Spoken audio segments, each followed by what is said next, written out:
Medical ভর্তি পরীক্ষা কেন নেই বলো তো ভাইয়া? হুম?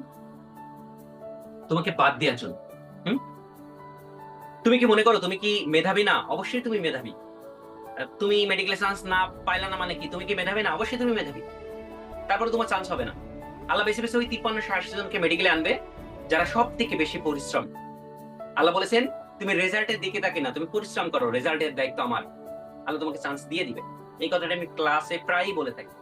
তোমরা পড়তে পড়ে অনেক সময় অনেক হতাশ হয়ে যাচ্ছ ভাইয়া, যে আমি পড়তেছি আমার রেজাল্ট আসছে না, আমি এত মার্কস পাচ্ছি, এত কম পাচ্ছি। তোমার এত কিছু ভাবার দরকার নেই। তুমি দেখো যে তুমি তোমার দায়িত্ব ঠিক মতন পালন করতেছো কিনা। তোমার দায়িত্ব মনোযোগ দিয়ে লেখাপড়া করা, রেজাল্টের দায়িত্ব আল্লাহ। ঠিক আছে?